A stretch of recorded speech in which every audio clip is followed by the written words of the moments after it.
ہے شہاب بھائی 2023 کے حج کے لیے پیدل چلے، اور سوشل میڈیا پر اس طرح کی بڑی بحثیں چل رہی ہے کہ ان کا یہ قدم صحیح ہے یا غلط ہے، شرعی حکم اس سلسلے میں کیا ہے، علماء اکرام کے مختلف بیانات بھی اس سلسلے میں سوشل میڈیا پر گردش کر رہے ہیں، لیکن میں آپ کو سمپل اور سادی سی بات بتا رہا ہوں، لمبی چوڑی بحثیں اور تقریروں کی بجائے سادی اور سمپل بات یہ ہے کہ ہماری شریعت آسان ہے، اسلام آسانی کی تعلیم دیتا ہے، الدین یسر، دین کی ساری تعلیمات آسان ہیں، اور مزاج شریعت میں میرے بھائیوں یہ ہے کہ اسلام ایمان والا اور اسلام کو ماننے والا آسانی کی راہ پر چلے۔ اللہ کے نبی صلی اللہ علیہ وسلم کا مزاج یہی تھا، شریعت کی روح بھی یہی کہتی ہے کہ آدمی بلا وجہ کی مشقت اپنے آپ پر نہ ڈالے۔ حضرت عائشہ صدیقہ رضی اللہ تعالیٰ عنہا کی روایت ہے، ان عائشہ رضی اللہ تعالیٰ عنہا قالت کان رسول اللہ صلی اللہ علیہ وسلم ما خیر فی امرین قط الا اختار ایسرہما۔ بہت واضح روایت حضرت عائشہ رضی اللہ تعالیٰ عنہا کی ہے، اور حضرت عائشہ تو آپ کی چہی تھی، گھر کی جو ہے آپ کی بیگم ہے، شریک حیات ہے۔ حضور اکرم صلی اللہ علیہ وسلم کو دو معاملوں میں اللہ کی طرف سے اختیار دیا گیا کہ آپ کو یہ بھی کر سکتے ہیں آپ اور یہ کام بھی کر سکتے ہیں، ہے نا؟ تو لیکن آپ علیہ الصلوۃ والسلام نے پوری زندگی آسانی والے معاملے کو اختیار فرمایا۔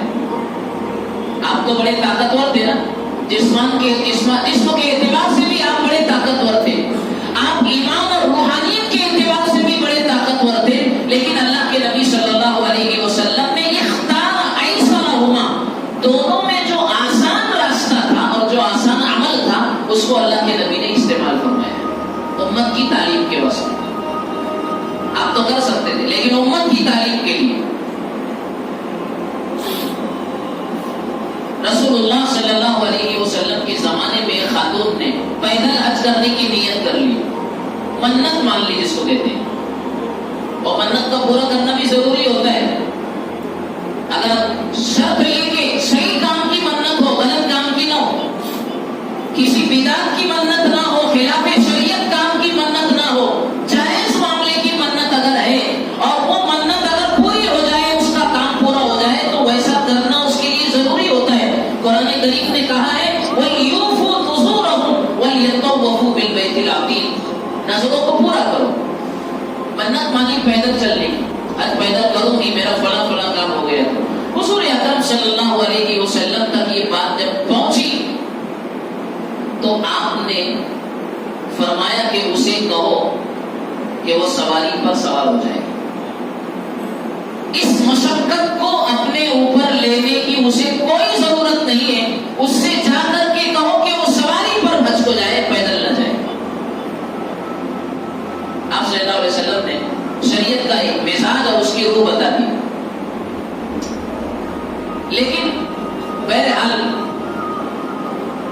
ایک شخص نے ایک ارادہ کیا، ہم اس کی نیت پر حملہ بالکل نہیں کر سکتے، اس کا ارادہ نیک ہے، وہ دیار رسول کی محبت سے لبریز ہے، اور ہم یہ بھی نہیں کہتے ہیں کہ وہ اپنے آپ کو پاپولر کرنا چاہتے ہیں، بہت زیادہ مشہور اور مشتہر کرنا چاہتے ہیں، ان کے ارادے بہتر ہیں، نیتیں اچھی ہیں، لیکن اسلامی اصول اور احادیث مبارکہ کی روشنی میں ہم یہ پیغام اور یہ بات ضرور کہنا چاہیں گے کہ پیدل حج کرنا کسی بھی ایمان والے کے لیے نہ فرض ہے، نہ واجب ہے، نہ سنت ہے، نہ کوئی مستحب عمل ہے، نہ نبی کریم صلی اللہ علیہ وسلم نے اپنی پوری حیات طیبہ اور زندگی میں پیدل حج کیا ہے۔ صرف اور صرف پیدل حج کرنا ایک جائز عمل ہے، جائز عمل سے زیادہ اس کی کوئی حقیقت نہیں ہے۔ بات سمجھ رہے ہیں؟ ہم کو تو اسلام سمجھنا ہے. اب اگر کوئی دلیل میں کسی بزرگ کا واقعہ پیش کرے اگر کہ ہمارے بزرگوں میں فلاں فلاں نے حج پیدل کیے تھے اور ماضی میں ہوئے ہیں پیدل حج کا سلسلہ چلا ہے، لیکن یاد رکھو میرے بھائیوں ایک اصولی بات، ایک طاقتور دلیل آپ کو میں بتا رہا ہوں. کسی بھی شخصیت کا کوئی عمل احادیث کے مقابلے میں، قرآنی آیات کے مقابلے میں اور مضبوط اسلامی شریعت کے مقابلے میں کسی شخصیت کا عمل دلیل نہیں بن سکتا. اس کو دلیل میں نہیں پیش کر سکتے. اگر کسی نے کیا ہے وہ ان کا ارادہ تھا، ان کے مقاصد تھے، ان کے سامنے اس کی کوئی جو ہے بڑی وجہ رہی ہوگی، وہ ان کا ذاتی عمل ہے، لیکن شریعت کا مزاج تو بہرحال یہ نہیں.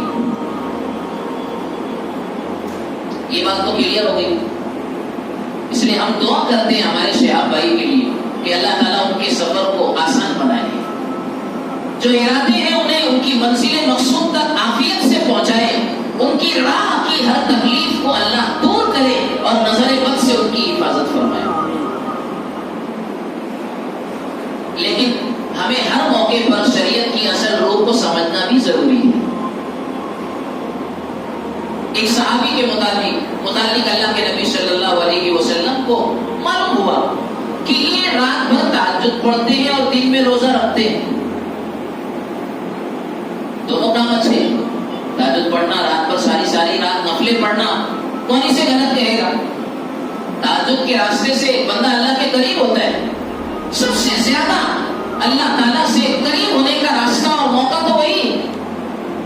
اور دن میں روزہ رکھنا بڑی فضیلت کی چیز ہے، لیکن حضور اکرم صلی اللہ علیہ وسلم نے انہیں بلایا اور منع کر دیا کہ تم ایسا مت کرو.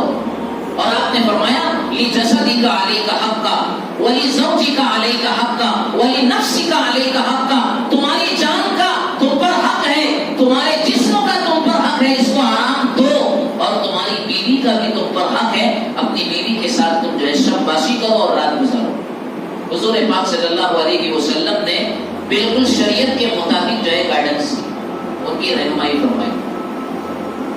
یہ ہے ہماری شریعت، بالکل فطرت کے مطابق ہے انسان. اسی لیے اللہ تعالیٰ نے کسی بھی انسان کو ایسے کام کا حکم دیا ہی نہیں ہے جو اس کی طاقت سے باہر ہو، جو نہیں کر سکتا ہو.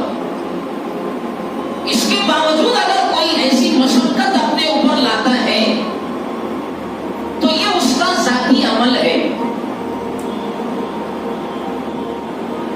اس بات کو ہر موقع سے ہمیں سمجھنے کی ضرورت ہے.